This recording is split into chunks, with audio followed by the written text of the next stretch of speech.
for, the possibility that we might have to go into prison. You made it into Ada County.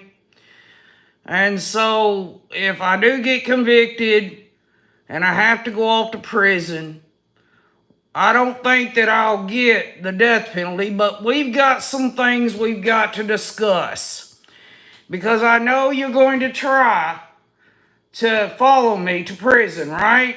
Absolutely, Chatty. So, in order for us to stay safe in the prison system, I've come up with a way for us to talk code speech. Yeah, code speech.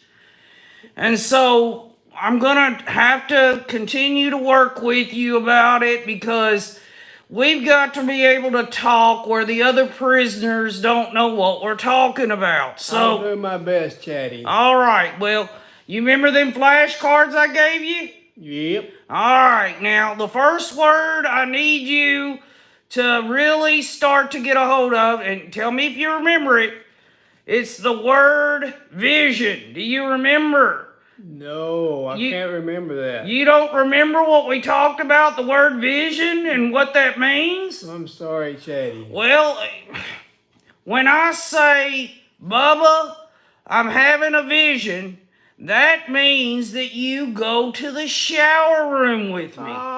You drop what you're doing and you go to the shower room with me. Now, I don't know what's going to go on. Maybe we've got to go in there and talk about some jerk over there in B block or whatever.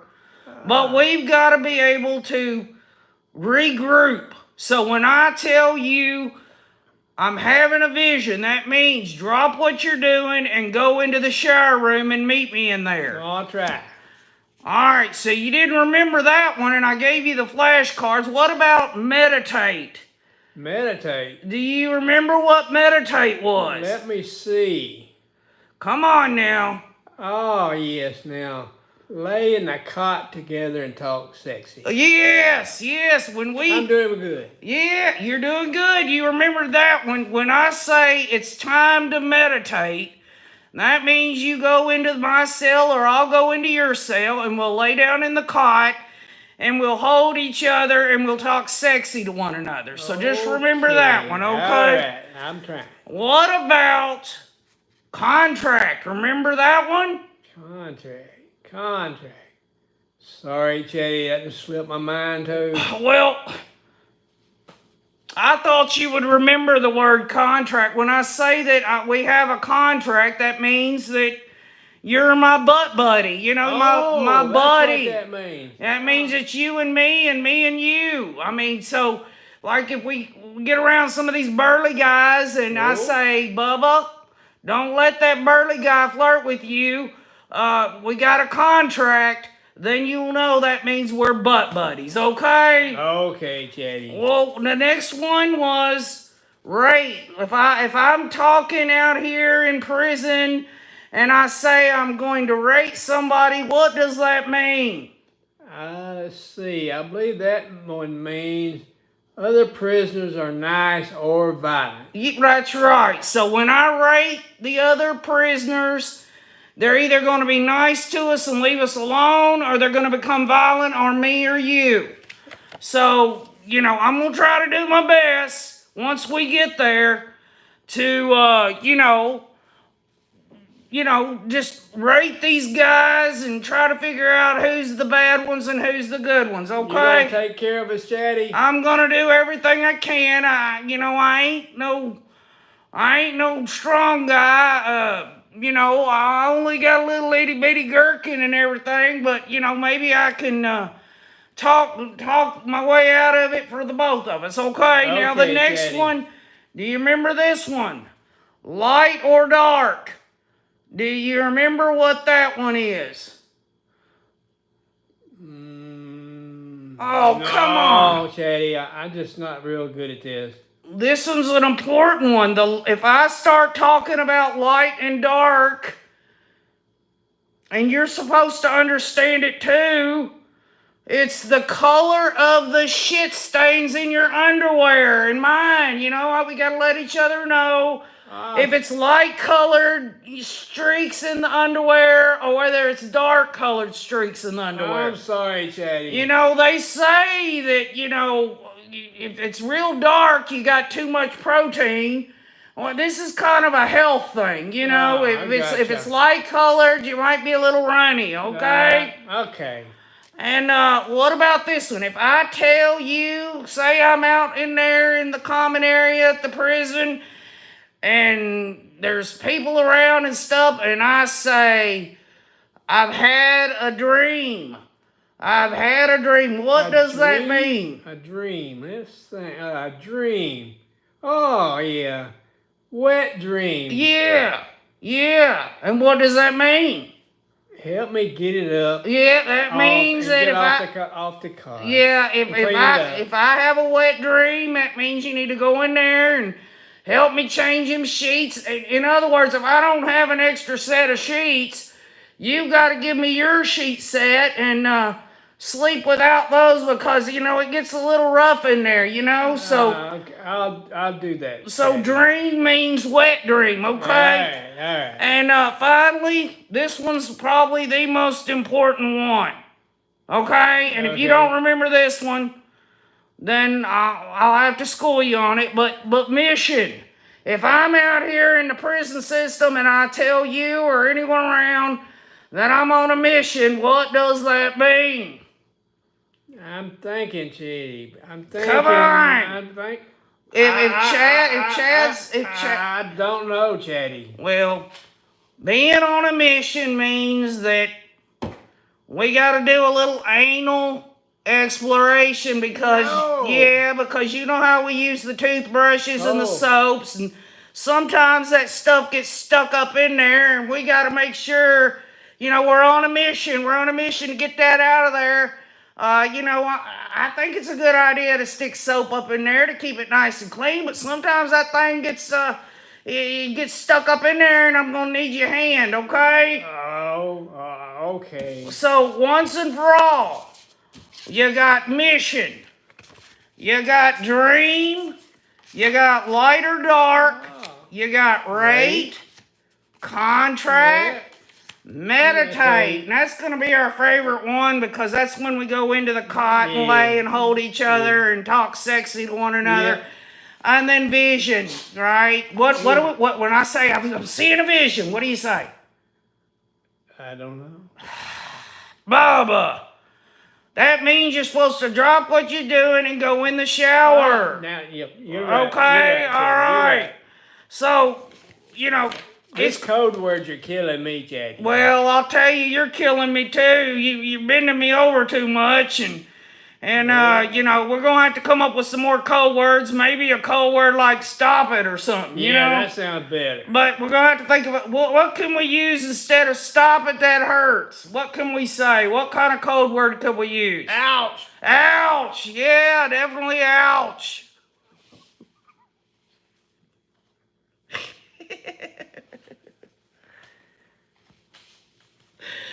And so, Chad Daybell is going to have to come up with code words for Bubba and anyone else that decides that they want to be part of Chad's prison life.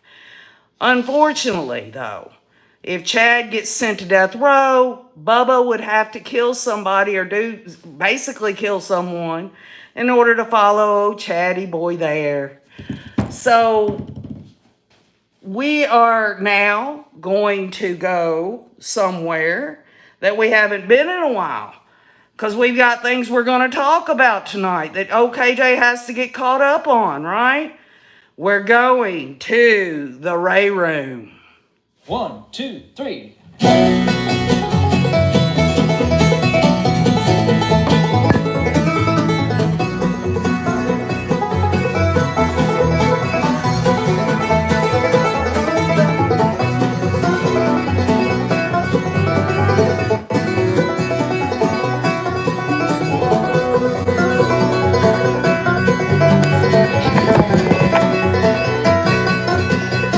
Hey, baby, bring me my glasses.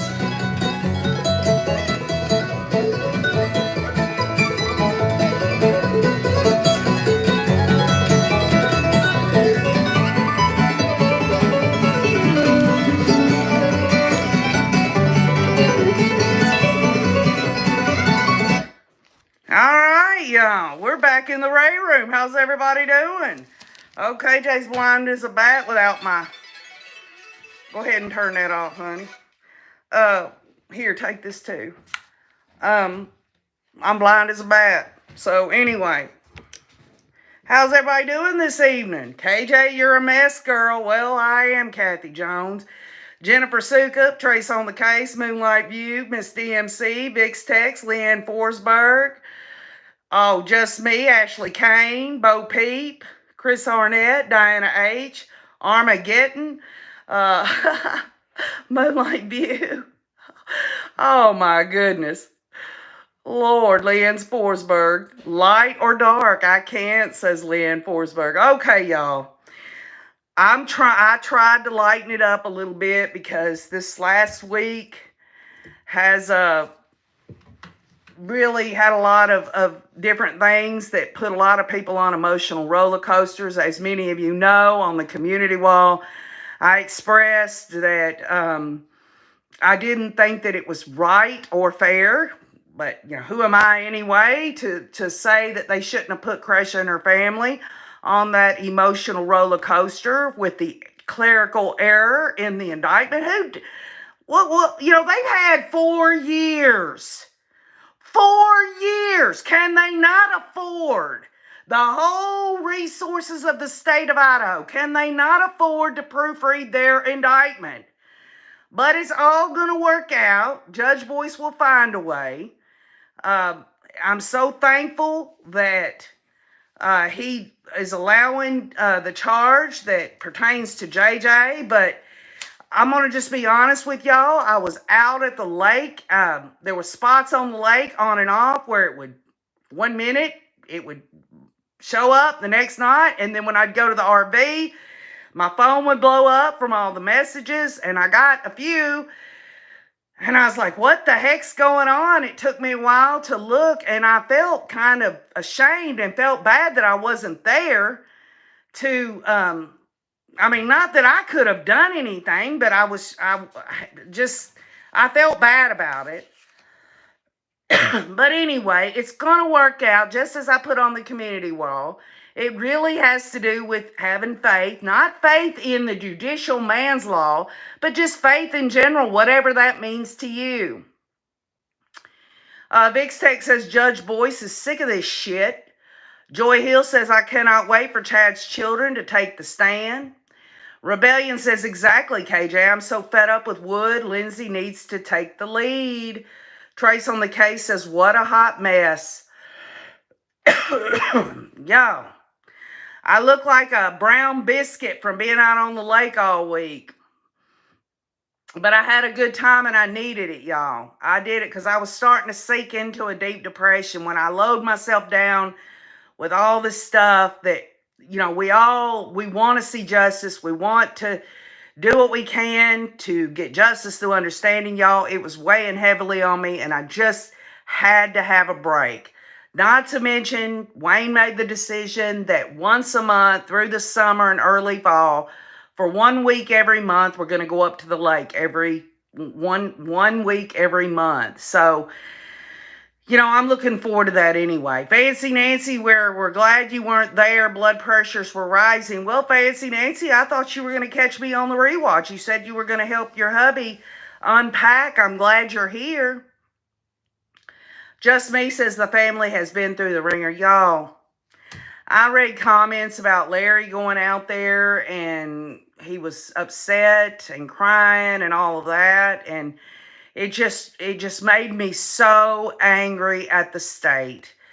But again, remember when before Lori was tried, everybody was all dogging Judge Boyce out. Not everyone, but a lot of people were. Y'all know it's true. He saw it through with Lori's trial. He made his statements at the sentencing. You went down the rabbit hole, and apparently you're still there. He went off the deep end with the hussy, and time again, y'all, I've seen during testimony on and off through Chad Daybell's trial, Judge Boyce has this look of disgust on his face. And I can't tell if he's looking at Chad when he's got that look on his face. But I can tell you this right now, many of y'all been correct. John Pryor's moving further away at that table of Chad Daybell. I know he's doing the best he knows how to do. That's what we want. We want a robust defense for Chad Daybell. We want a fair trial for Chad Daybell. He's going down. His ass is grass. He's going to have to learn code talk in prison. He's going to have to teach whoever is doing him or he's doing someone else. It's just the way it is. Just Me says he doesn't want an appeal, talking about Judge Boyce. Sylvia Locken says, thanks, Judge Boyce. VixTech says, absolutely disgusting. Bo Teep says it's a darn good thing that the judge decided to bring up the glitch before it got to the jurors for jury instructions. Well, Bo Peep, I think John Pryor absolutely didn't say shit thinking that he was going to get his way on that. But it didn't work. And again, y'all, how does this come up after the state has rested their case? Because according to Idaho statute and code, after the state rests, you can't do any more amendments. So Judge Boyce has ruled those charges are going to stay there. But what if? And you know, it doesn't matter now, but I'm just for sake of argument, that charge against Chad Daybell and J.J. Vallow, folks, it would have been injustice. So bad, just absolute terrible injustice. Yes, just me. Pryor acted like it was a done deal. Diana H. says if the defense had started, it would have been a mistrial. Yes, Rebellion. JJ needs justice too. Now, I'm going to go into this, y'all. It's been a while since I've been in the Ray room. It's been so long that I even got my lighting or nothing taken care of in here.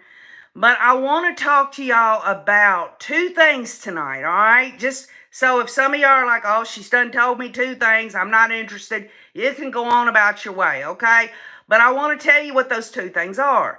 As the Rays recall, the last few live streams that I've had, I've said that the state needed to end on a strong note. And just like they did in Lori's trial, right? Well, this retired FBI agent, this Doug Hart, was the same guy who was in Lori's trial. And folks, it was who I wanted it to be. And remember, I didn't remember his name, but I said that the ones where they were talking about the text messages and all of that. I wanted to go over some of the aspects now that I have the Hussey's trial far in the distance, and Chad is fixing to get convicted. I want to talk about some of the things, not all of them, just some that I see. And then I also want to, word by word of Chad and Lori's jail phone call, give y'all a more thorough view of what I see. And I'm not saying that I'm right. And there are many people that see it differently because of all that bullshit code talk. So just because I demonstrate my views on what each of those sentences, and I wrote it down word for word, it's 14 pages long, I'm going to do that. I'm going to be running my mouth tonight, but I want y'all to know I'm very thankful that y'all are here. Diana H. says, I think Pryor knew about the error and was hoping nobody ever noticed, right? Nice to see you, Norma Guerrera. Yes, he was a great witness, just me. So I'm going to give y'all, Karen L. says his statement at Lori's sentencing was beautiful. He told her all she had to do was reach out, and 1,000 Rexburg families would have taken the children. Exactly. All right, just me. You're going to get your wish. I'm going to be ranting and raving. I am going to give my views as calmly as possible, but y'all know how I roll. I might get a little outrageous here and there, but you know what? At this point, after 4 years, justice through understanding means so many things to so many people. What it means to me, I'm just going to go for it. So, this retired FBI agent, Doug Hart, the first thing I noticed when I went back, because I had to go back and listen to the whole testimony. I didn't go and do the clip notes with Nate Eaton. I went and actually heard everything that he testified, even on cross and recross. And the first thing I noticed is that Chad is following the Agent Hart slideshow that he put up there from a paper copy, because at some point you can see the paper flip up and there's those two pictures of Chad and Alex with the big, huge picture of Jesus. We'll get to that. So he's going word for word, turning the page. He's watching it. And Pryor looks at Chad with disgust on more than one occasion. Maybe that's just my view of it. Maybe Pryor's just disgusted that he can't go in the back room and take him a swig off the flask. I don't know. Or maybe John Pryor's just disgusted because he has no defense. Or what I hope, he just thinks Chad's a piece of crap, but he's got to defend him. I mean, he already owns his property. He already, he's gotten every bit of Tammy's blood money, I'm sure. And so it is that we go into this whole thing of retired FBI agent Doug Hart. Also, Lori was led by Chad, this is my opinion, to the plans of murder. Then she pressured and manipulated him to speed up what she called a perfectly orchestrated plan. And he confirms that to her. Also, before I really get into that, I also want to make this known. I think I've said it before, but I'm going to say it again. It makes all the sense in the world during this slideshow when they talk about these clandestine graves. This FBI Hart guy, he was used to that. He'd been on Native American, these places where there was all these clandestine graves and such. He had a lot of experience. But Alex Cox, y'all, this is my theory, this is my hypothesis. He got the rocks from Yellowstone. I believe it. I believe during, whether it was the picture of him out on that platform taking pictures, whether that was before or after the children were out there with Lori and Alex, he absolutely got those rocks from Yellowstone. And I would have loved if some geologist or something could have said where those rocks came from, because they didn't come from Chad Daybell's property. They were too flat, they were picked out, and I believe Alex Cox put them in the back of his truck. And if he did it when the kids were there that day, that is even more scary and creepy. He was putting materials, i.e. rocks, in the back, knowing that that was going to be over JJ's grave. Also, many of y'all know that the paneling or the boards that were in JJ's burial site there matched up with others that were on Chad Daybell's property. The first thing that I really took notice of on Doug Hart's testimony was the day they found the children's body on June 9th of 2019, they wanted to talk to Chad Daybell's children. And this is something that stuck out to me, y'all. Doug Hart says that he spoke to the children at length, okay? At length. That means it wasn't no quick thing where he was saying, hey, can I talk to y'all tomorrow? And they set it up. He talked to these children at length, and it's my hypothesis that if Emma or the rest of them or any of them go on the stand, there will be other things that the state can bring out that was in the at length talking to of those children. But the children initially agreed to meet with law enforcement, but the following day, the bottom line is Chad talked his kids out of it, and the kids would not do an interview. And when I heard that, I was like, yeah, the jurors, they're like, well, why wouldn't Chad or the children want to cooperate with law enforcement if Chad is so innocent, right? Of course, we know as he sat in the back of the police car when he was arrested on June 9th, he says he's never coming back. And I guarantee you, he ain't coming back. He's not gonna come back to a woman's warmth. He's going to be having to deal with men in prison, big burly men with hairy backs and big ones, because his is little itty bitty, and he's going to have to be the female in prison, in my view. So Hart goes into Lori's iCloud account, and a lot of this we know from Lori's trial, but there were things in it that I picked out and skipped over, because if you think about how they did Lori's trial, they did curtail it more towards saying Lori said this, Lori said that. This time around, it drove home time and time again, y'all, that Chad Daybell was the one that Lori was coming to for information. This wasn't just about Melanie Gibb, who I detest, saying that Lori learned this from Chad. Because I don't believe a damn word that her, Zulema, or any of the rest of them. But to know that these were Lori and Chad's words on this recording that we'll go over, it really kind of cemented things for me so much better. So on the text messages, there were 2 exalted beings that Chad said were on these pictures of Alex and Chad. They were pics of them standing by a picture of Jesus. And, you know, folks, if people want to have a picture of Jesus in their home, that's fine and dandy, but nobody really knows what Jesus looks like, okay? But that's beside the point. The bottom line is that Alex is sending Lori a pic of Chad, and Chad is sending Lori a pic of Alex and saying they are exalted beings. Well, I'll tell you what, I don't know of an exalted being named Alex Cox. He'll shit all over himself in his bathroom and die. That's not an exalted being. And Chad Daybell is sitting in a death penalty case. He's an exalted being.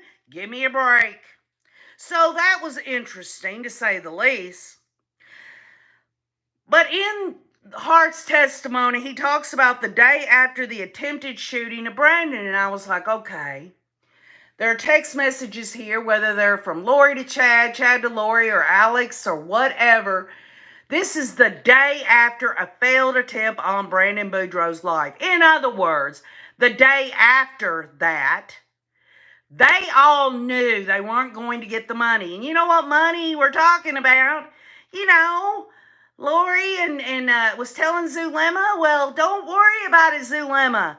Melanie Pulowski, is going to have enough money for all of us. But the day after the failed attempt, they all knew they weren't getting any money from Brandon Boudreaux's insurance policy because Alex Cox failed to kill his ass, okay? But on the 3rd, which was the day after, Chad sends Lori a text saying, so excited to go on our first date. And, you know, when I think about that, it's like Chad, I know he was in contact with Alex during that whole time on October 2nd. I'm not going to go into this, how Arizona doesn't have enough evidence to convict Chad Daybell.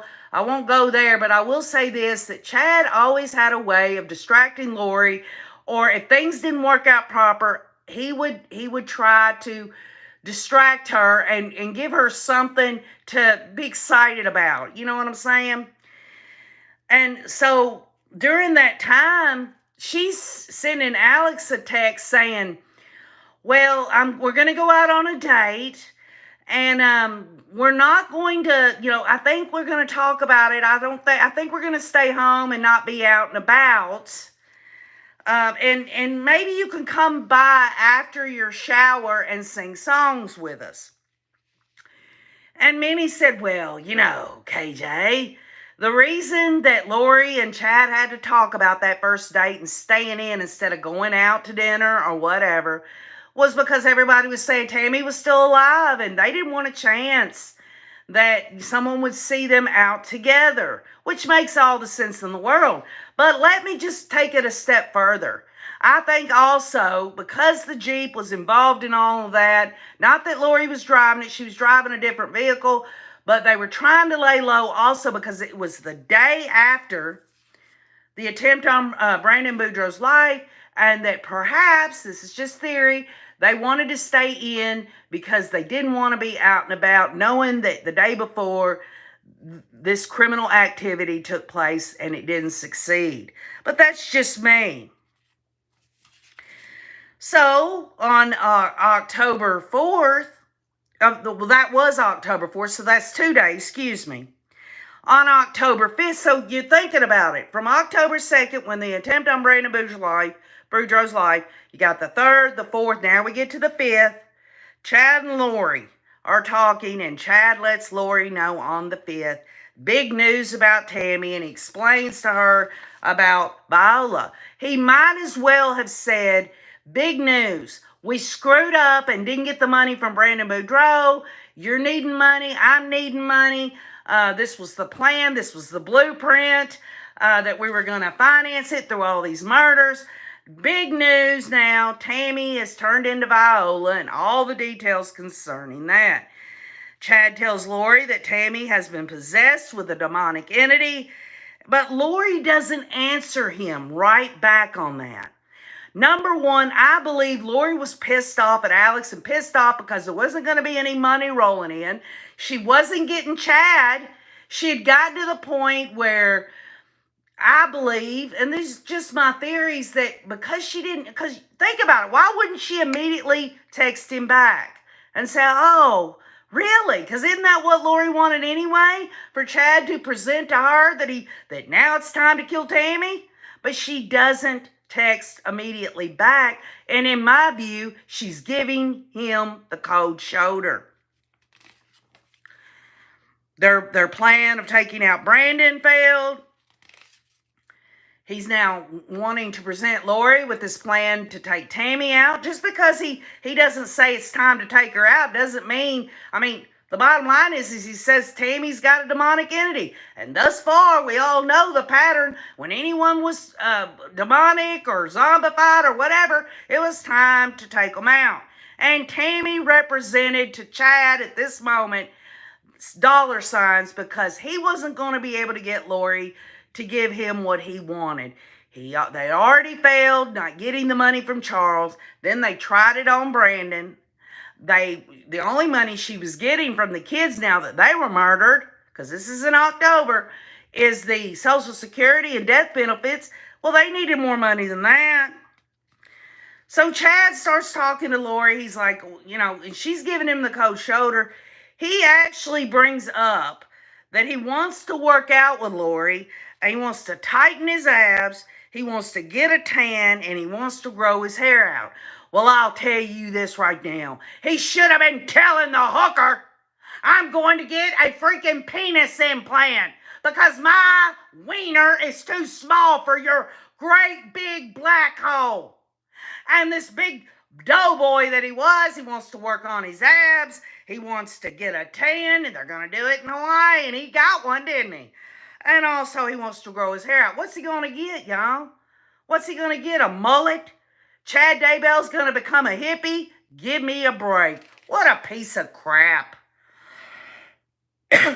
Then we go from there. Time goes by. On October 9th, there was a failed attempt on Tammy's life. Not only had Alex screwed up on the 2nd, now he screwed up on the 9th. Lori's still, in my view, giving Chad the cold shoulder. We know that on October 19th of 2019, Alex and Chad were in Rexburg, Idaho. It's in the testimony of Doug Hart. And Lori is in Hawaii. And she knew, and we all know this, she knew what was going to take place. Even Melanie Pulowski said on the stand that while they were in Hawaii, Alex stayed behind. He was going to go to Hawaii, but he had to help Chad out, right? So Chad and Lori, after Tammy's murder and everything, Doug Hart testifies that for the next 24 hours, within 24, 25 hours of Tammy's death, they're texting each other. But I believe Lori was still, before Tammy's death, she was giving the cold shoulder. And that during that time, Alex was kind of the go-between because he was with Chad. And Lori was letting Chad know she was pressuring him by not speaking with him. Y'all know when they broke up back in March or April or something to that effect?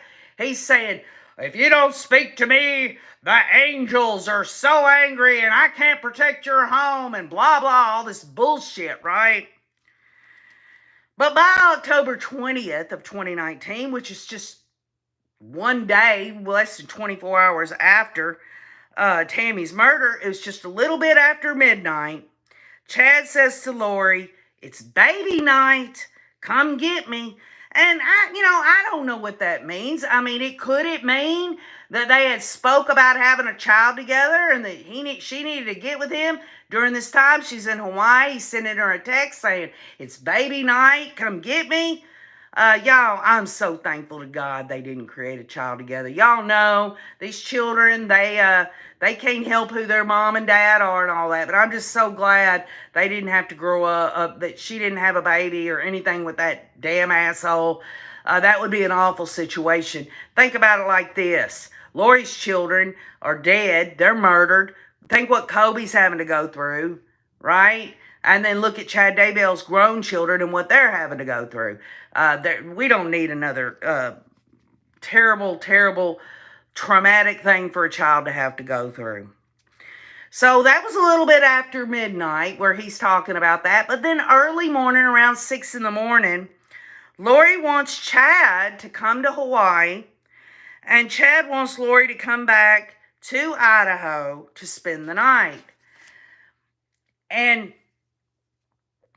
also, he let Lori know, he said, well, while you're there, go ahead and start looking for a condo in Hawaii. Folks, what the hell happened to the end of the world? Huh? Why haven't they said anything in all of these text messages? Like, we gotta hurry up. It's gonna be the end of the world. They don't say anything about that. And in fact, he's wanting her to find a place in Hawaii where they can spend out their days. They were taking people's lives through murder to take their money. They didn't want to get out here and work like everybody else.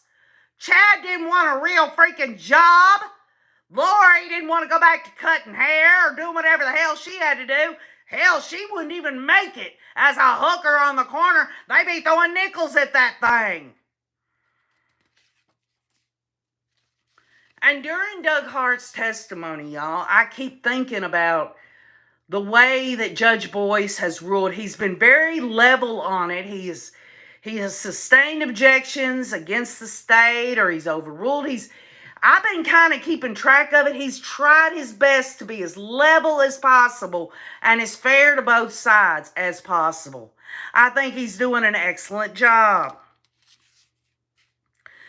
So, on with the continued testimony of Doug Hart. Chad says to Lori in a text that he isn't sad for the reasons that everyone thinks. And what does that mean to me? That means that he's putting on an act in front of everyone, even down to the morning of Chad having to have the coroners in there and the Gilberts coming in and all of the, or is it the Carlsons, the neighbors, the ones that he was trying to get them to put up their home. Other people showed up. He's acting so like he's crying and all upset. Well, he's just confirming, no pun intended, he's confirming that he's never been sad at all. And in fact, Doug Hart's testimony is neither one ever showed a single bit of remorse over Charles Fallow's death or Tammy Daybell's death. And so he's letting Lori know that it's all just a freaking act. Also, Doug Hart brought out, and it's clear as crystal, we all know it, but it's worth repeating, Alex did what Chad wanted him to do. Alex never met Tammy, which is interesting because there were those two crucial dates that they got Alex on GPS on the 9th of September and the 23rd of September, which we know what he was doing there on both of those times. But he also visited Chad on other days that was before Tammy had passed away. Obviously, common sense says that Alex would go visit Chad at his house because Tammy had to get up early to go to work in the school system. And so Chad was pretty well just fiddling around and doing nothing. Maybe just sitting around talking to Alex about what, y'all? The blueprint. So that was October 20th. And on October 23rd, that's 4 days after. And just remember, we had the quick funeral and the visitation and all that. Lori says to Chad that she had a bad dream, y'all, about Alex. And she was really worried about Alex. And FBI agent Hart says that it was his view that Lori is telling Chad that Alex knows something that is putting Chad and Lori at risk. And Chad says, before that, she tells Chad that all this alone time of Alex isn't good because she knew, y'all. She knew Alex. She knew Alex followed her everywhere. And as soon as Lori and Chad started to get together more, especially after Tammy's death, the bottom line is they were leaving Alex out. Now, they tried to bring Zulema in to kind of, get them together and get them married. The whole purpose wasn't to, this is a perfect match or anything. They were trying to figure out ways to get rid of Alex because they wanted to be alone. They didn't want Alex up Lori's ass like he'd always been. And Lori didn't want Alex around anymore. She had the little bitty gherkin to pretend she was having orgasms with, right? But she knew Alex. And Chad texts back and he says that he will have a talk with Alex. And in my view, he probably was going to size up Alex and try to talk to him. Perhaps he was going to say, well, you need to be with Zulema now. Give him the blessing. You and Zulema are going to be helping Mother Earth, and you're going to help all these kids, and you've done so much for us, but now your journey needs to go off here. He should have said, Alex, he couldn't, but he if he was going to be real, which he wasn't, he should have just said, Alex, me and Lori want to be alone now. And it took Lori and Chad running off to Hawaii to finally accomplish that because Alex wasn't going to go anywhere. In fact, Alex was telling Zulema, just with a little amount of time that Lori and Chad was gone, Alex is saying, after everything I've done for her, they won't even talk to me.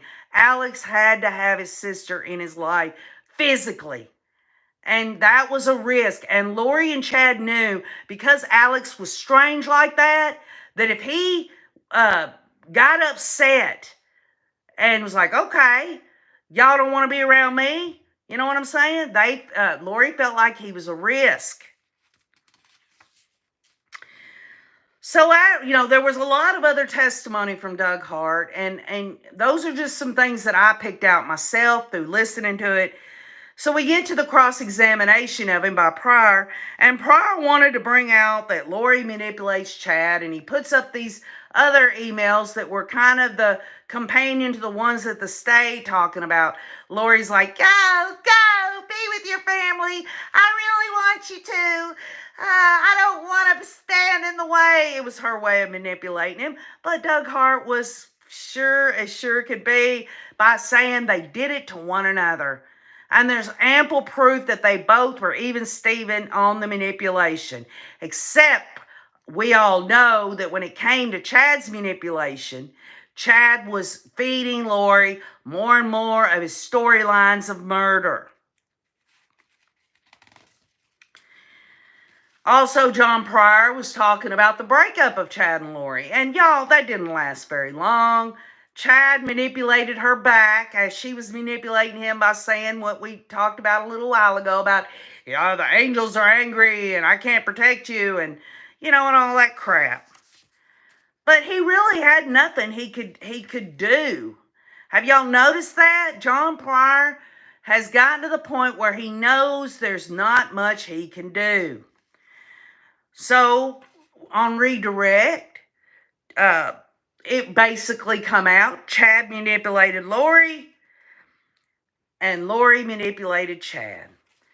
And it was excellent testimony from Doug Hart because he put the timeline together through the text messages. It was absolutely brilliant, just as it was in Lori's trial. So now, Bo Peep says, I wonder if Tammy ever had an idea about Chad's infidelity after possibly reading Charles's email. Her depression was mentioned, and Heather said Tammy sat alone in church around that time. But then again, Bo Peep, there were also faculty members that said even up to the day, that Friday, the last time they saw Tammy, she was happy-go-lucky. So, who knows? You know, hey, I'll look at it like this. How many women are married to freaking bums, nasty-ass people like that? They're like, well, they're going to have an affair. At least they're not getting on me. I mean, who knows? I mean, that's a theory. Diana H just can't cover up for guilty people. Right. Okay, now here it is, y'all. I want to talk to y'all about this because there have been a lot of different comments and feelings and kind of like just opinions and theory, hypothesis about Lori and Chad's phone call that the state played. What was it, Wednesday or I think it was Thursday, and when I got back off the lake, I kind of gave a general summary of what I'd heard, but it was not as thorough as I wanted, and I'm looking back now after I've had a chance to listen to it and write down every word. I hope y'all can understand how I'm going to be presenting this, but let's just start off by foundationally on this call where Lori's in jail and Chad is still out, right? Would Chad and Lori even look to Alex for anything?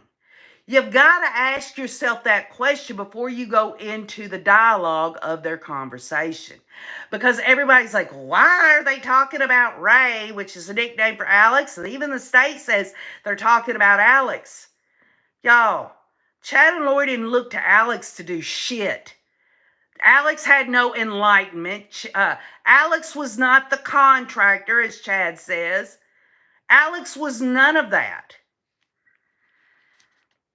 The last thing they would be believing in the position they were in with Lori in jail and Chad talking to her on a jail phone call the day before those children's bodies were uncovered, the last thing that they would be believing is that Alex is telling them that he is optimistic.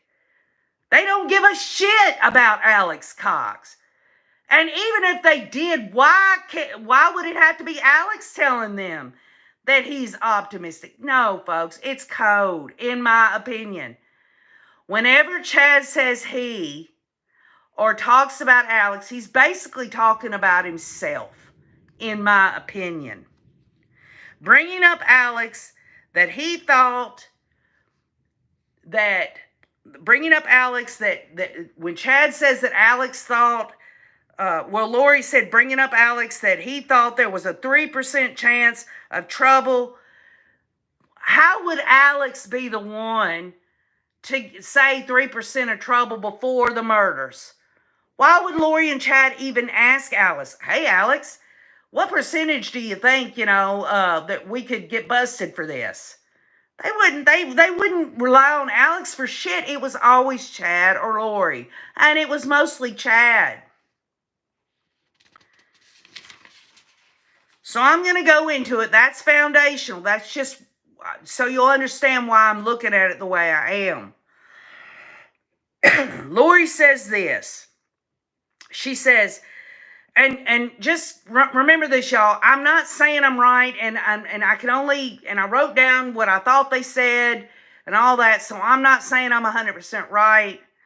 And also, this isn't the full conversation, and the conversation starts with Lori saying, that's good. Usually it's hard to get a hold of him, busy these days. And I believe she's talking to Chad, saying, you're busy these days. It's hard to get in touch with you. Because why would she even give a shit about Alex, right? Chad says, yes, but I asked him what we talked about. He's very optimistic. So, in other words, Chad is saying, yes, I was busy, Lori.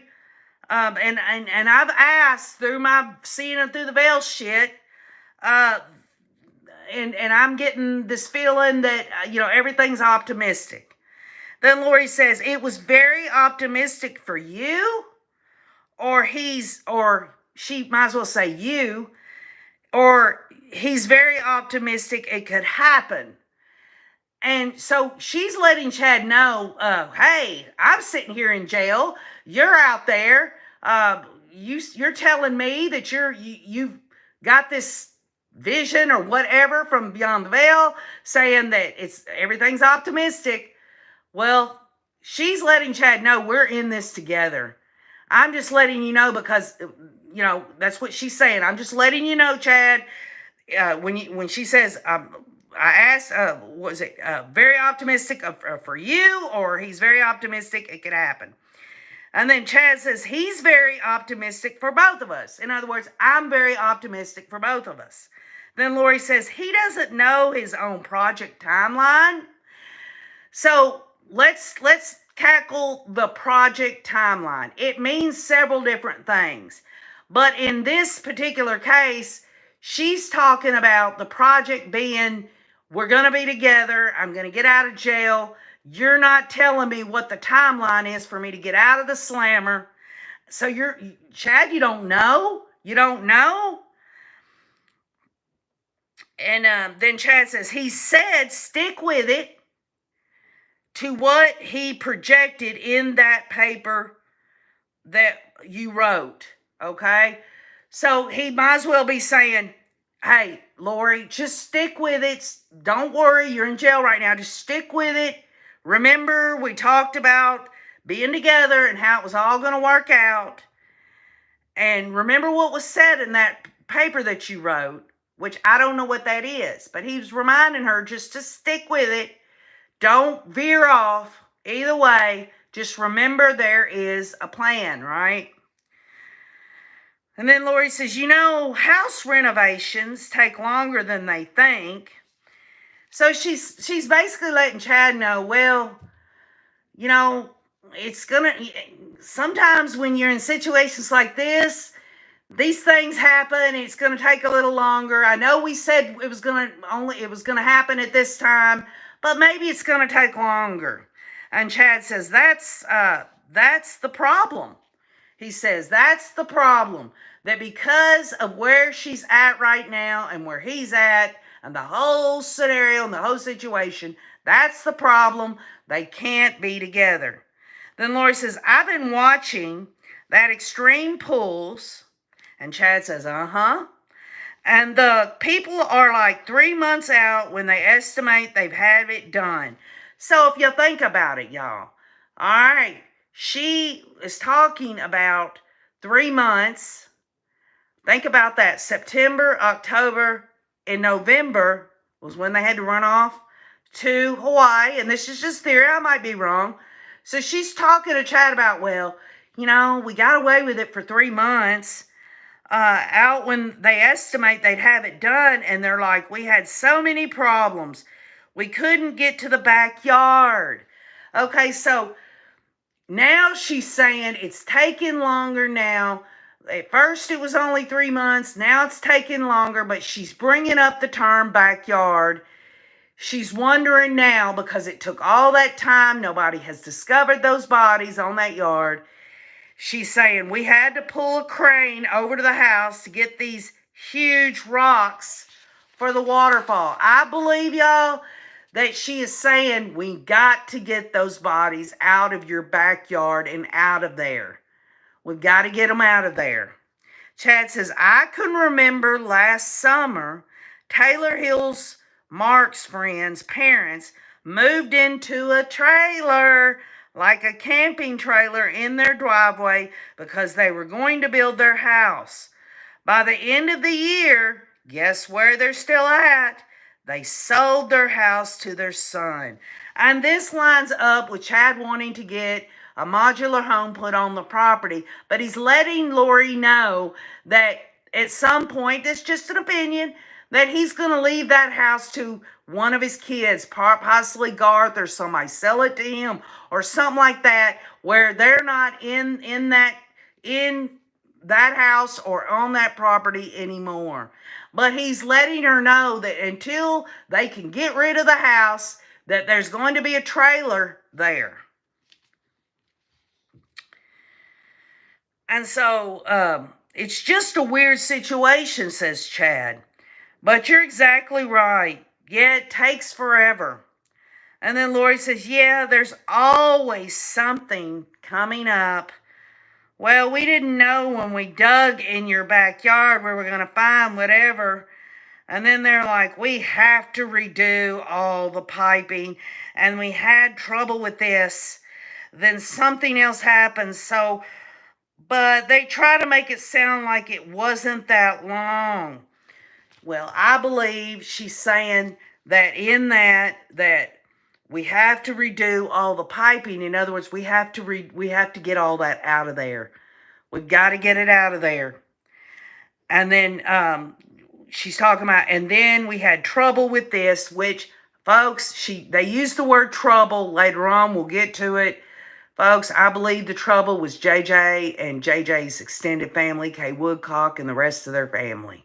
That's what I believe the big trouble was. Other people disagree and think it's something else. But it's always like it's going to take 3 months, says Lori. And then 3 months after that, they're like, okay, it took 6 months. We couldn't come in your backyard at all. And now it's not summer anymore. Now it's winter. Y'all, September isn't exactly summer, but it's not winter either. And y'all know that the reason that there wasn't a more thorough search January of 2020 when the police came out to that property was because there was all that snow during winter. And your pool is finally done, she says. And mostly they do it in Florida places like that. So, and y'all, in some ways, I believe she's thinking the longer time it takes, the more the evidence will decompose. But maybe I could be wrong about that. But the way that she says it's winter and your pool is finally done, mostly they do it in Florida, places like that. So he's optimistic about his construction problem. So I believe the problem is JJ. I believe she's talking about that because he was done differently, that's going to be more of an issue. Chad says, yes, their timing, and I kind of just said, I texted him what you just said. You guys are always a little off. So he's basically, he's telling Lori, you're always a little off. We're hoping that this doesn't happen, that these children's bodies don't get found, but the timing, that hasn't happened yet. Lori says, right, exactly. We just want a real estimate, right? He just laughed. And Lori's saying, I want an estimate, Chad. I want to know when we ain't got to worry about these children's bodies in the ground anymore.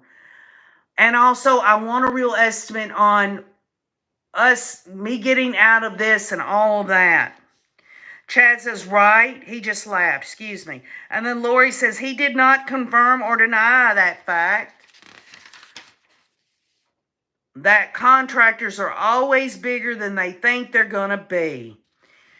And I think that Lori was trying to let Chad know, and I think there was a lot of anger beneath it all, even though they were giggling. And in some ways, y'all, it's almost like they were giggling to muffle what they were saying, or at least to distract and make it seem like they were talking about lighthearted stuff, when in all actuality, they were talking in code about very serious shit. And then Chad says, he's like, it'll work out. He did want me to say that he misses you. Now, to me, that is Chad saying, I'm just like, it'll all work out, Lori. I'm telling you, it'll all work out. You know how I am. I want you to know that I miss you, but I'm not far from contact. He is not talking about Alex, y'all. He's not talking about Alex. Because think about it. If the subject is all about talking to Alex on text message, what the hell, y'all? They never gave Alex a sec. They were trying to get rid of Alex. So I think he's saying that it's Alex, but I believe it's him he's talking about. Remember, Lori told Chad that Alex would put them at risk. She didn't go to his funeral or want anything of his, and yet they're sitting there both, supposedly, talking about Alex. Y'all, the texting or writing mail and sending it off and all that, that's code. Chad says, we can text him whenever he wants. In other words, Lori, you can get with me through the portal or through your prayers or whatever, whenever you want. And Lori says, I can't text anybody. Have a text for me like telling you, I need you to tell this person. So Lori's letting Chad know this, you telling me that I can talk to you anytime through text, which basically means prayer or portal or whatever. I'm telling you right now, I can't text. I'm in jail. And it's really me just letting you know that it's not going to work for me. I'm in jail. And Chad says, well, I'll text him back. He's optimistic. In other words, I'll check the bell again, Lori. I'm telling you, when he says he's optimistic, I'm telling you I'm optimistic. I mean, I want to go visit him and grab him by the throat and say, really. Now, at this point, some would say, well, KJ, that don't sound like Chad's talking about himself.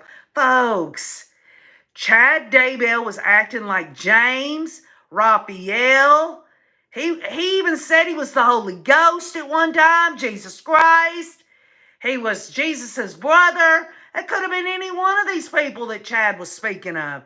Near the end, Chad could have been pretending to be Raphael the whole time, saying, I am Raphael, Lori says, I know you're optimistic, basically, but can he just make us any guarantees? I mean, we did make our down payments and everything else.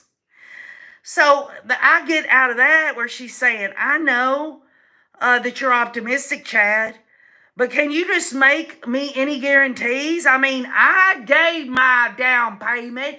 We did it together. That's the murders, the down payment, the bodies of my children and your wife to get the moolah. And Chad says, it's guaranteed. It's guaranteed. And Lori says, it was like a guarantee, just an end date of our project. And then, that to me, it's like when the search will be over, when we can be together, the guarantee that we're going to be together. You're saying you're optimistic, Chad. And then Chad says, well, he knows you pretty well. In other words, why would Chad tell her if that's not another role-playing crap of Raphael or James or whatever? Why would Chad say Alex knows her well? Get for real, y'all. Alex has no power for Chad and Lori. He might have done all that crap for them, but Alex was not, Chad and Lori. So he's saying, well, I know you pretty well, and he just I'm just laughing about it. In other words, Lori, I'm laughing because you really are worrying yourself over nothing. This is just, I'm more powerful than this. I'm laughing in the face of all this. Don't worry. I asked him what he thought of the video project, and he said it was really nice. So he's bringing up this video project, the state says, of Alex Cox that Summer Shiflett put out. But I think, y'all, and I might be wrong, he's using the video project as using that as a different subject to explain the burial. And Lori says, yeah, that's good, but I never heard that song before. I don't know what that is.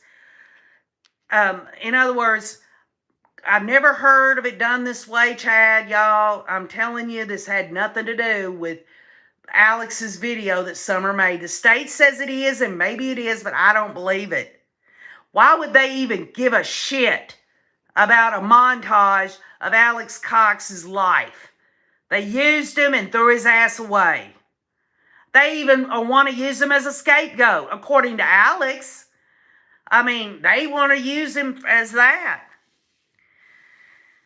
And when she says, yeah, that's good, but I never heard that song before. I don't know what that is. Then she goes into this thing about when she talks about the iMovie app. But I know people can do that iMovie stuff. It was always on my phone. Folks, I believe she's telling Chad. I believe she's letting Chad know that there's evidence on her phone, or there is not certain evidence on her phone. And Chad says, yeah, frustratingly optimistic. So the reason I believe that is if she was really talking about a iMovie app that Summer Shiflett used or whatever, then why would Chad Daybell say frustratingly optimistic? In other words, they've got Lori's phone, and she's letting Chad know that there's either stuff on that phone. She's not really sure. She's not used the app. Perhaps she's talking about the iCloud. He knows that the law enforcement has Lori's phone. Then Lori says, frustrating for us. Do you think that Lori's saying frustrating for us because they saw an iMovie that Summer Shiflett brought out for Alex Cox? Y'all, she's talking about not knowing what law enforcement has found on her phone. She says, thanks for completing your project on time. Will they get a bonus? They do. She's talking about law enforcement getting her phone. That's what I believe it means, y'all. Whether Alex did all the heavy lifting and he finished the project, which was to murder and bury off the children, and Chad to murder Tammy, whatever that meant, she's saying because that happened, that law enforcement is getting a bonus because she got arrested and they have her phone. Chad said, oh yeah, give them a bonus. Chad says, it was good. It was good. It was to talk. I haven't texted him in a while. In other words, Chad is telling Lori, well, I'm telling you that, you're sitting here talking about your phone. I'm talking about that I don't really have a lot of activity on that phone or anything like that. Y'all know there were burner phones used. He's letting her know about that. Letting Lori know of communications via text with Alex hadn't happened in a while, meaning there was possibly no evidence. Lori said, so he would still answer all my questions in the same way, you think? In other words, Lori's asking Chad, so when you answered all my questions, when we did all this, am I going to get the same answer for all this? When you and Alex assured me, and this is not what she said, but this is what I get out of it. When you and Alex assured me that the children couldn't be found, I need to know the questions I asked then and the assurances you gave me back then still have the same answers. And Chad says, I think you had better write down some questions for him, maybe even mail them off and see what happens, see if he'll respond to you. And Chad is telling Lori, if you got these questions, you need to think about these questions, and I want you to send them off to me. He says either write them down, maybe even mail them off, and see what happens, see if he'll respond to you.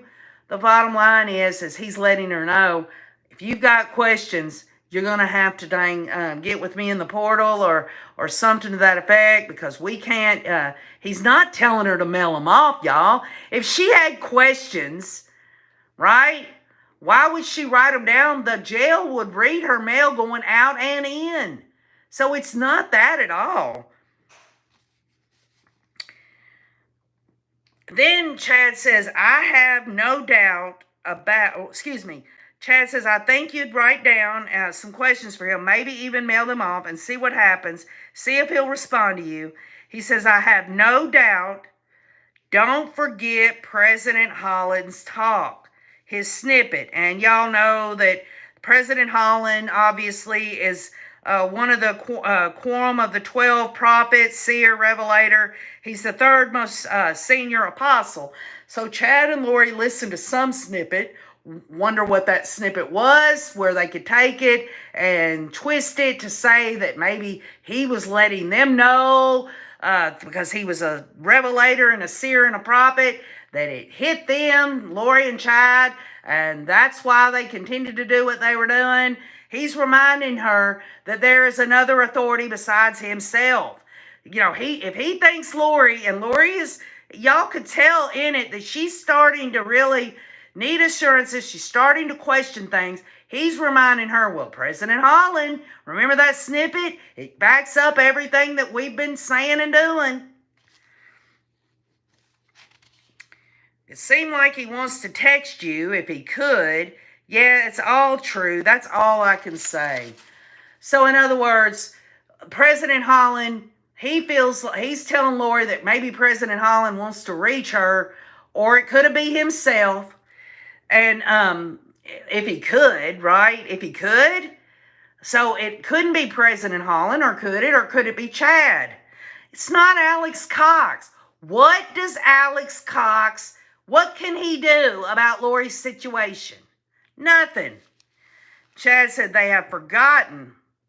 And Lori says, I know they want to work on their project and they're not too happy. That's basically saying we are not happy. We need to work on moving the bodies. That's what I think she's saying. Or if that's not the case, she's saying we are not happy. I'm not happy. We need to work on getting me out of jail for us to move on.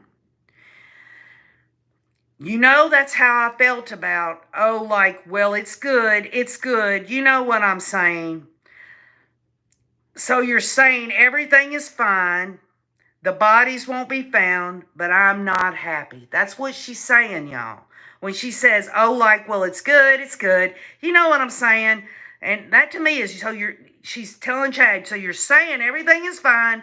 The bodies won't be found, but I'm not happy. And Chad says, no. He's still very interested. He hasn't forgotten about us.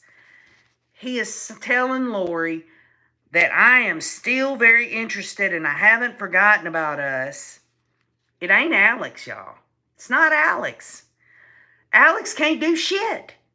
Lori says, I know. He has other projects, so I don't know how much. So she's saying, Chad, I know you got other things that you've got to do. I know you do, but I'm here in jail. And Chad says he's involved in this latest batch. In other words, I'm involved in dealing with this problem, Lori. I'm involved in it, this latest batch of all these issues that we're having. And Lori says, wow, she says, remind him when you do text him back that at the beginning of this project, which the project was the murder and cover-up, y'all, he said, which means you said, Chad, there was only like a 3% chance that there would be trouble and she means trouble from law enforcement. From certain aspects, which she means law enforcement. And that seems like 100% now trouble, because that's where it all started. And she means that's where it started, that's where it's ended. So what she is telling Chad is that you told me there was only a 3% chance. Does anybody believe that Lori and Chad asked Alex, okay, Alex, what is the percentage of us getting busted? Y'all, it's Chad Daybell.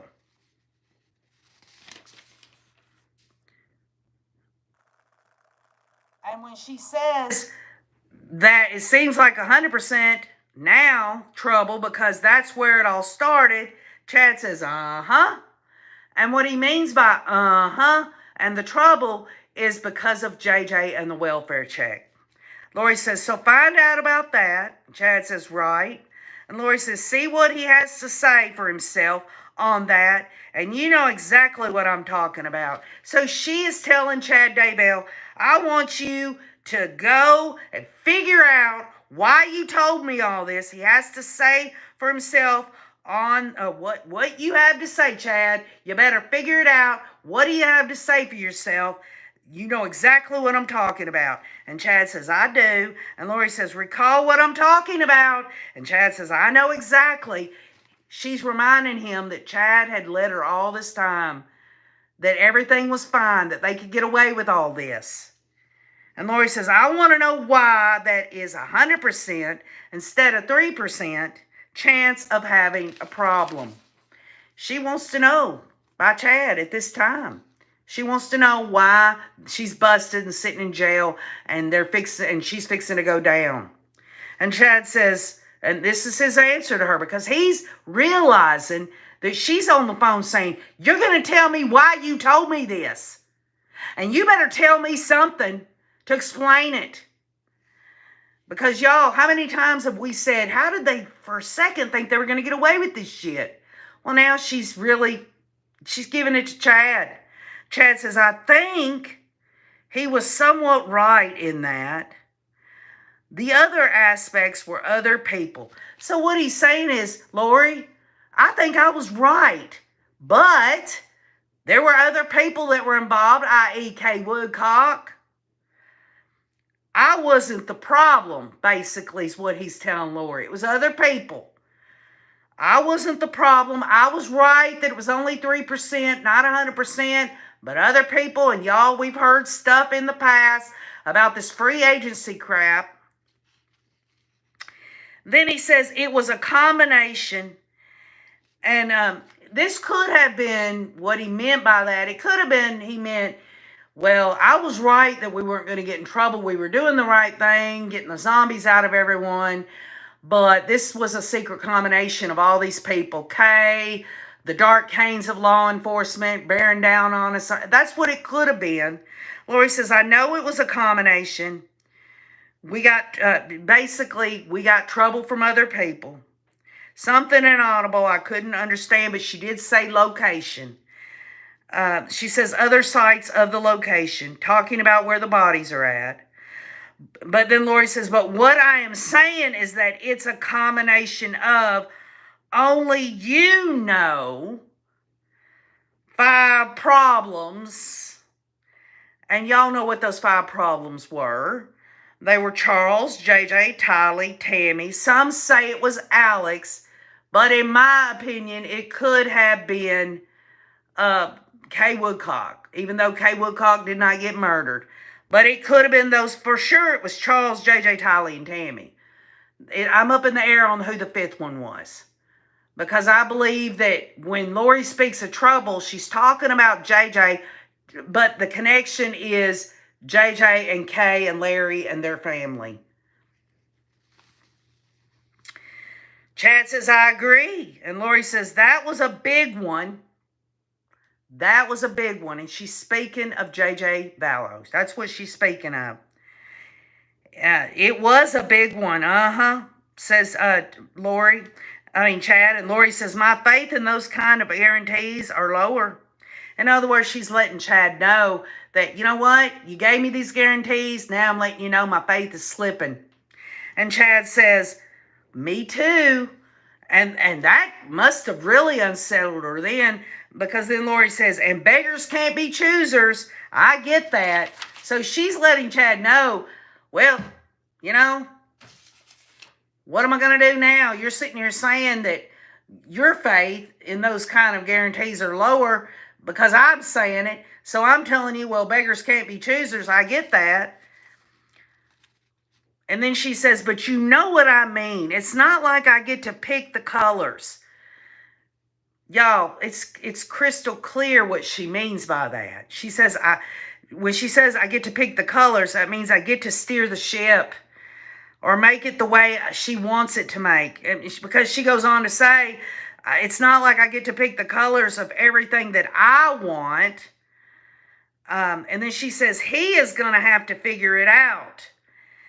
And in other words, I don't get to steer this, Chad. I don't get to pick what's going to happen here. I'm sitting in jail, and you're going to have to figure it out.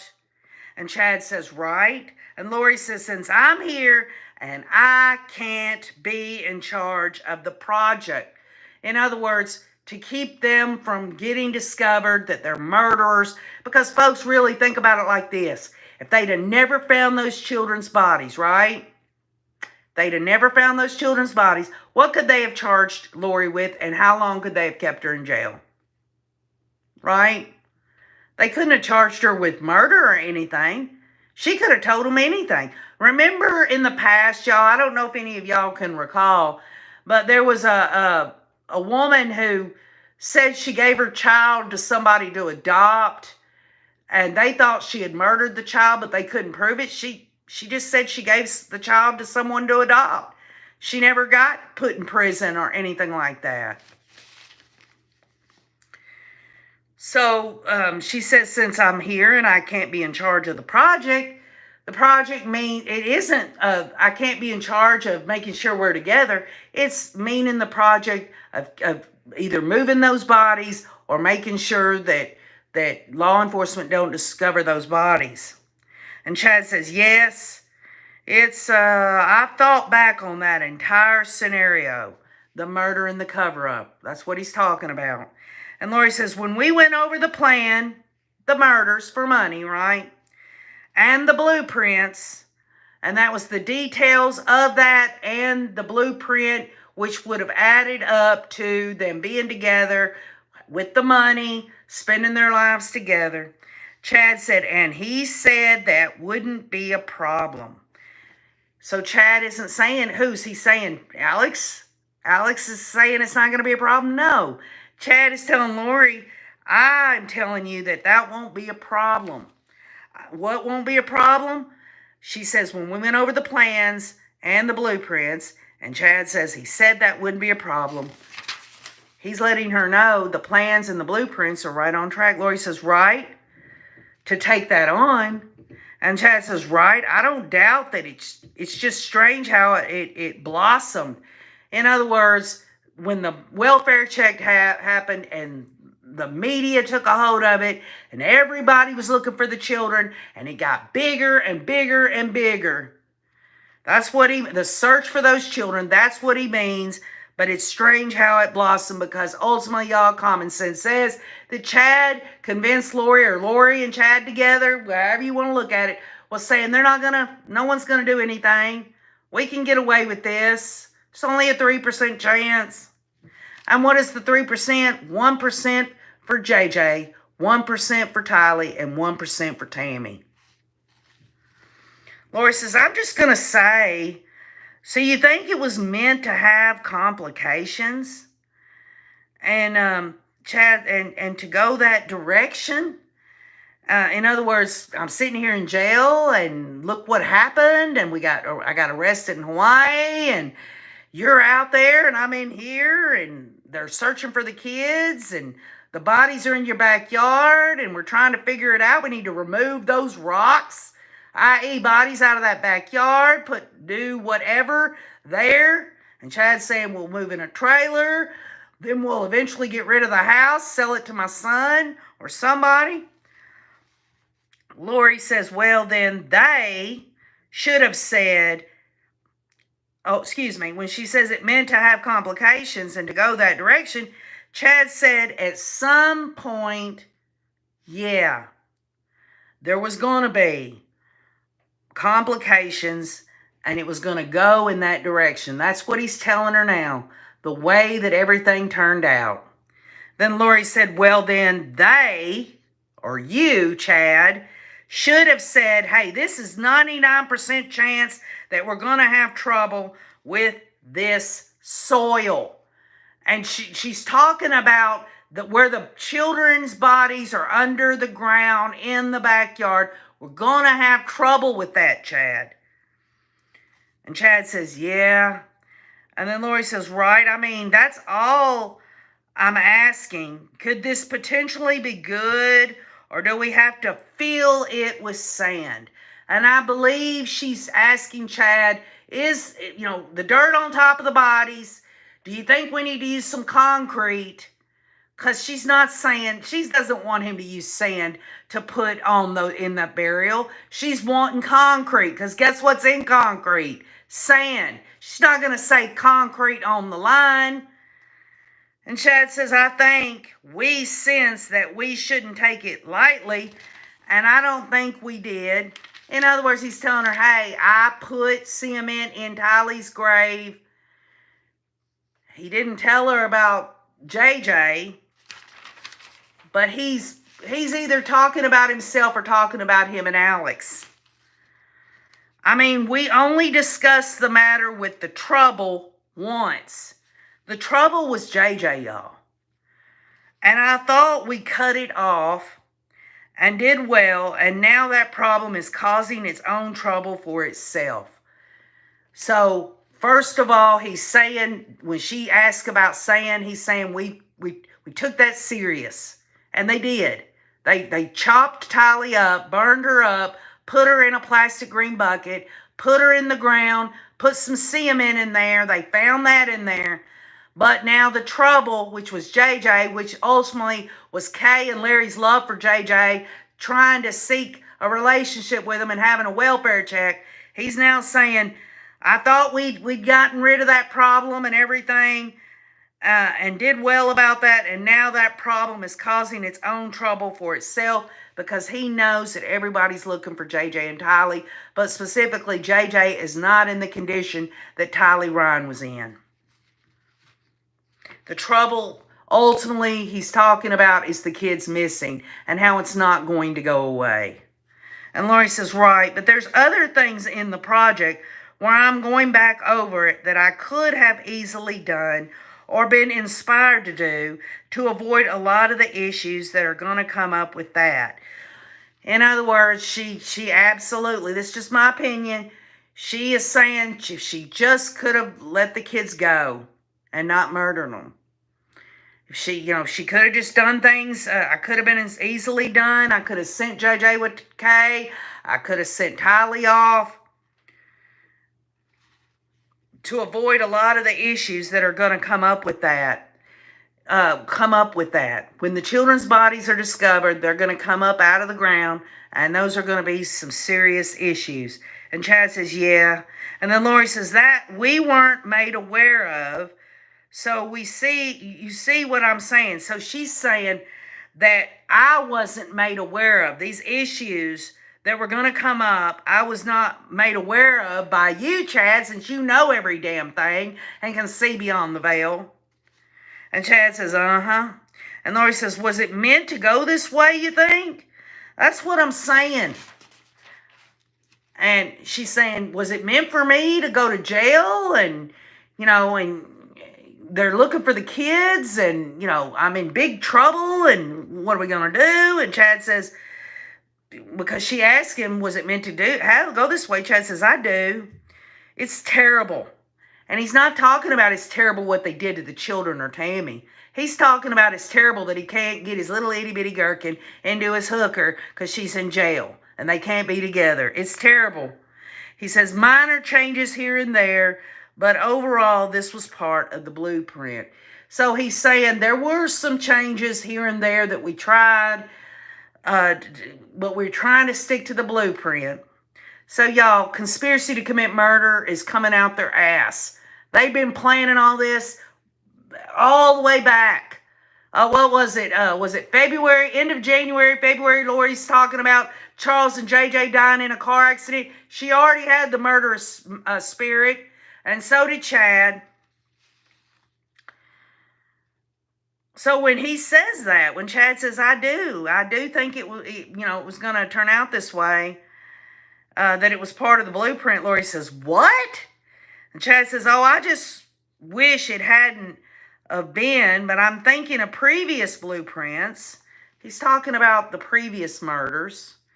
I believe, previous blueprints, or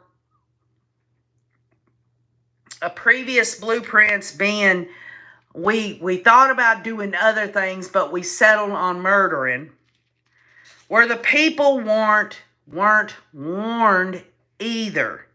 Where the people weren't warned either. So, could it mean when he says previous blueprints where the people weren't warned either, that he's talking about perhaps there were other things, whether it be in the Book of Mormon, whether it be some kind of revelation that he had that had happened in past lives? I mean, he was open to talking about how Zulema and Lori were raped and murdered and stuff. That could be what that is. And then Lori says, yeah. And then Chad says, it's maddening. And then he says, now Ray's in that contractor position. And this is when the state says that Ray was another name for Alex. So is Chad telling Lori, okay, Alex is he is the one in control of this now? Folks, I don't believe that's what he's talking about. I think he's talking about it's maddening. Now I'm in this contractor position. But if he is talking about Alex, he's talking about Alex taking the rap. Taking the rap. He says, it's maddening now. Ray's in that contractor position for a reason, and he's not going to drop us for another project. I think that he's talking about himself. In other words, Lori, I'm the contractor. I'm the one that's come up with all this. I'm in the position of this. You're asking me all these questions for a reason, and I'm not going to drop us for another project. In other words, I'm not going to drop you to keep myself safe. I'm going to keep fighting for you, my Lolo. And then Lori says, well, can't he forcibly use a hand, punch some people in the face and get some things done? Some people in particular, like the 3%er person. And I believe Lori's telling Chad, hey, you're in the contractor's position. You're the one that come up with all this. So can't you forcibly use a hand or punch some people in the face? I don't believe she's talking about go up to them and hit them physically. I think she's really cause a stink, get some shit done so that she can get out of jail and get some things done. Some people in particular, like the 3%er person. And I looked down past it because I was like, okay, who's the 3%er? Could the 3%er mean the person who was 3 light and became 3 dark, which would be Melanie Gibb? Could it be an actual 3%er? Because there's a such thing as a 3%er person. So I said, I've got to have more clues. And Chad says, I don't think he wants to be violent. In other words, I don't think I want to be violent, Lori. And then Lori says, well, I'm not saying be violent. I'm saying to get their attention. And Chad says, yeah, me too. What we did is kind of mute her effect. This kind of kept her in her place for quite a while. So it had to be a woman, so it could be Melanie Gibb. And I believe when he talks about we kind of mute her effect, that kind of kept her in her place for quite a while. What I believe is that she knew so much and she was involved so much. And then now that he's gotten her to not pick up the phone and lie to police, that this kind of kept her in her place for quite a while because they had stuff on Melanie Gibb. You think about it, it's a her. It couldn't be Melanie Pulaski. They're not talking about her. They don't give a shit about Melanie Pulaski. She was a useful idiot. It couldn't be Zulema. It had to be Melanie Gibb. It almost diffused any value, he says, that this 3% woman could say because she lied to police. And Lori says, I'm not talking about that. I'm talking about talk that in the beginning, going back over the the whole blueprint and all the things we've been, I don't know what the word is. When you go through it anyway, a lot of that stuff could have been avoided, just minor tweaks. And I believe she's talking about in the beginning of forming this cult with Melanie Gibb and how she was so close to Phoebe. And Melanie Gibb was throughout it all, y'all. She's saying if they'd have just really tweaked the situation, she wouldn't be there fixing to blow them out of the water. And Chad says, yeah. And Lori says, and I don't think why it had to go down this, I don't know why it had to go down this road to where we are now in the project. And Chad says, I know. You don't fully understand. I think he'd text you back or write you back. So Chad is saying, hey, you don't fully understand all this, Lori. I think I'll when he says I think he'd text you back, or he's saying, I think that, it'll get back to you through my, getting with you and all that, or write you back. In other words, let you know. And Lori says, ultimately, what I need from you is that the project is going to be finished and everything's going to be fine and it's going to work out. So Lori is speaking of the project being, we're not going to be discovered. We're not going to prison. We're going to be together. The whole blueprint went to hell in a handbasket. Chad wrote all this shit. Then she figured out when she's sitting in jail, and he's confirming it, because what else can he say to her? And she's wanting these reassurances from him. She's not wanting reassurances from Alex Cox. I can assure y'all of that. And Alex says, that's what he said. In other words, that's what I'm saying, Lori. And Lori says, well, I need you to tell me that several times.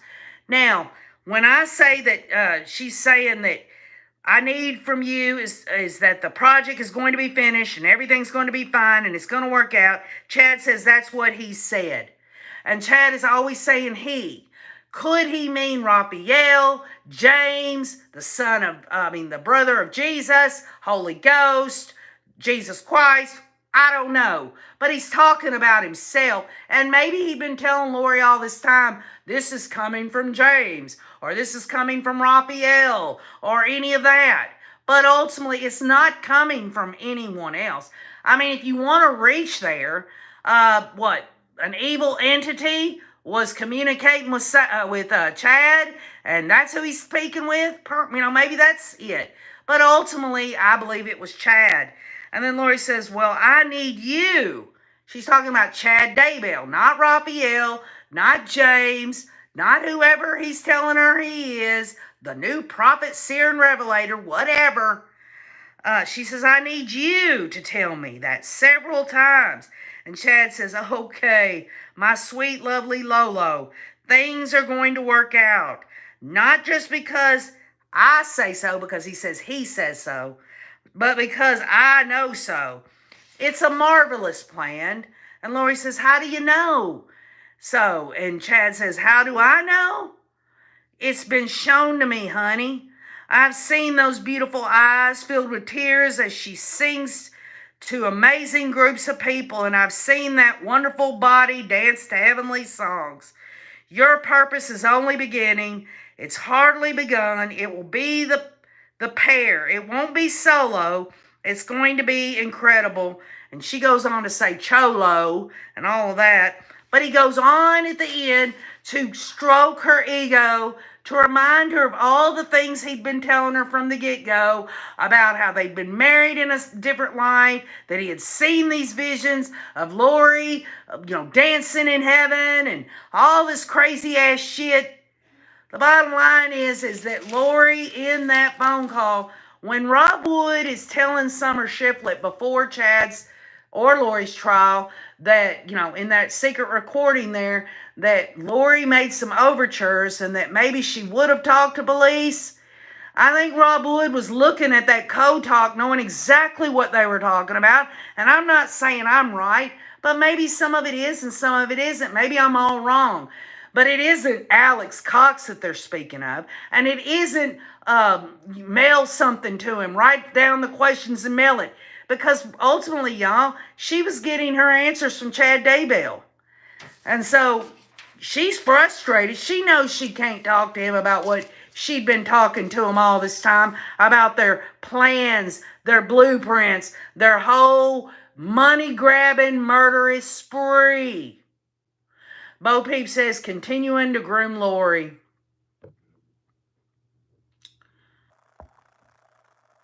Melanie Gibbs says she didn't believe all this 100%. Was it 100%? Less than 3%? Good point. Beach Bum says, Julie is really think that with those radar machines, they'd have spotted it. It would have stuck out like a sore thumb on his property. I'm glad that he was refused to put that shed on top of the burial site. You know what, Julie Cole? He didn't have the time to do it. He just didn't have the time, and he had the money. But I'm trying to figure out why he was asking other people to put up their house when he had money himself. Not that he had all of it to cover it, but then he has all this money that he's telling Emma as he's sitting in the back of the police car, telling her there's these envelopes with all this money in it and all that. Jay says, sounds like something someone who took away too much LSD would say. Bunch of lunatics. LSD, LDS, what's the difference? But folks, that's what I got out of it. And in a nutshell, that part of the recording that was played in the courtroom, obviously, was to let the jurors know that it was Lori that was asking Chad all of this. And she says that she couldn't be in charge of anything. She couldn't pick the colors.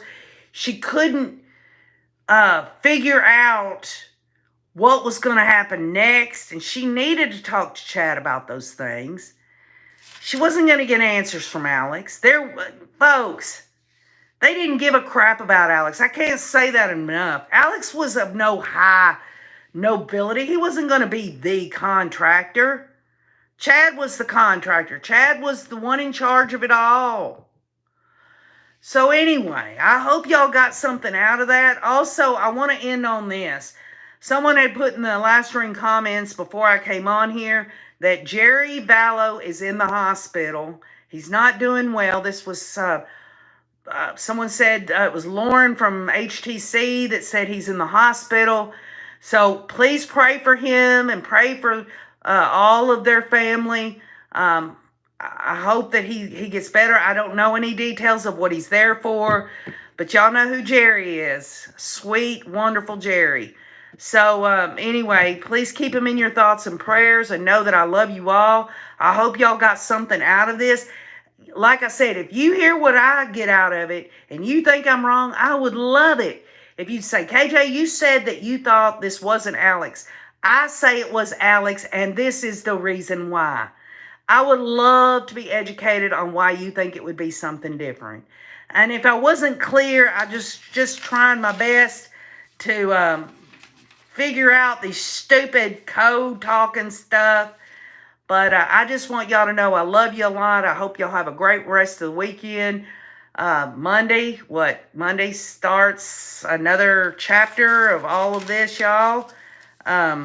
Let's hope that everything gets wrapped up very quickly so that Chad Daybell can get used to prison code talk. Whether he creates it or not, he's going to have to get used to it. You know what I mean? So, with everything that's been said, I love you all. Leave your comments on the rewatch. Thank you for being here, and keep on looking.